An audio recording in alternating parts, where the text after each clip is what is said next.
warahmatullahi wabarakatuh. Perkenalkan, nama saya Anissa Bestari dari kelas PAI 3 PAI 5B dengan NIM 311213.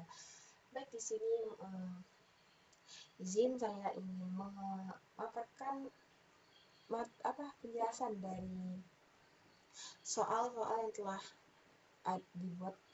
Pertama itu ada aspek penekanan kurikulum dalam kurikulum Merdeka.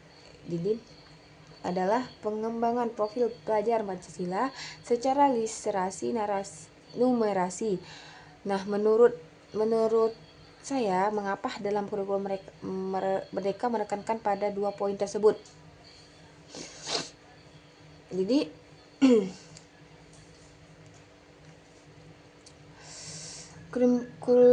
jadi gini, kurikulum Merdeka menekankan dua hal ini karena yang pertama itu profil pelajar Pancasila.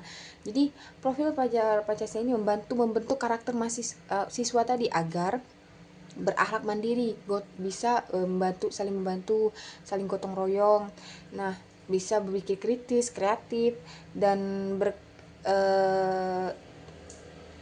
ini penting banget agar siswa itu tidak hanya pintar tapi juga berkepribadian dan beretika tadi. Nah, yang kedua itu ada literasi dan numerasi. Nah, literasi dan numerasi ini dapat membuat kemampuan dasar untuk memahami informasi dan menyelesaikan masalah sehari-hari.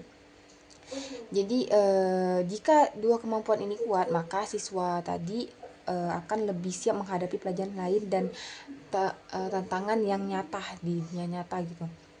Jadi intinya itu kurikulum Merdeka ini ingin siswa cerdas secara pengetahuan dan baik secara karakter.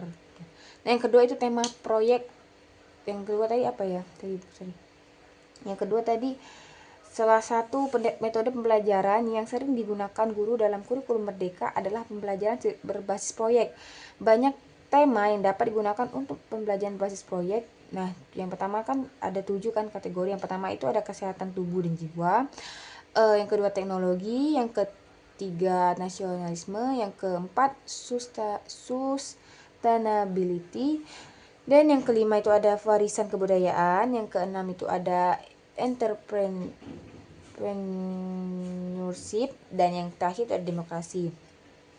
Nah, gimana sih saya saat ini dan Anda saat ini, misalnya saya saat ini adalah seorang calon guru PAI. Jika Anda ditugaskan kepada sekolah atau wakil kepala sekolah bidang kurikulum untuk memilih tema yang itu adalah tema sustainability dengan isu tentang penurunan kualitas dan kualitas air, di mana isu ini sejalan berdasarkan isu pembangunan berkelanjutan yang dilaporkan oleh Dinas Lingkungan dan Kehutanan Provinsi Kepulauan Bangka Belitung.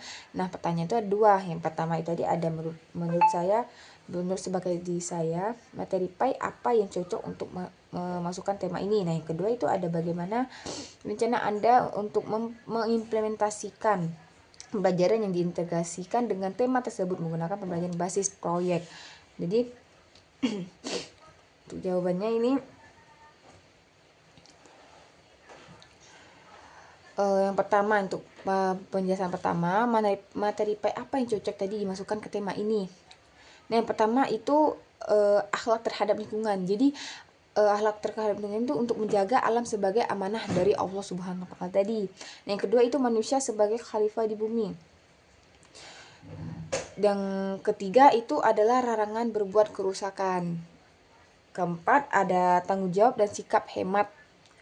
Jadi kita itu sebagai manusia itu tidak baik dalam hal boros, seperti boros air, boros uang atau apa.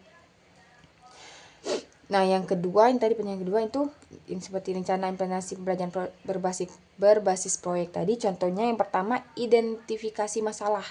Jadi siswa mengamati kondisi, seperti contohnya kondisi air di lingkungan sekitar, misalnya airnya keruh, berbau, atau airnya kurang gitu kan.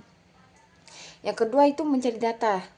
Jadi wawancara warga, mengambil sampel air gitu, atau mencari data dari dinas lingkungan. Nah, yang ketiga menghubungkan dengan nilai PAI. Jadi ini diskusi tentang kewajiban menjaga alam menurut Islam, karena kan menurut pembelajaran agama Islam, jadi bergantung dengan menurut Islam tadi.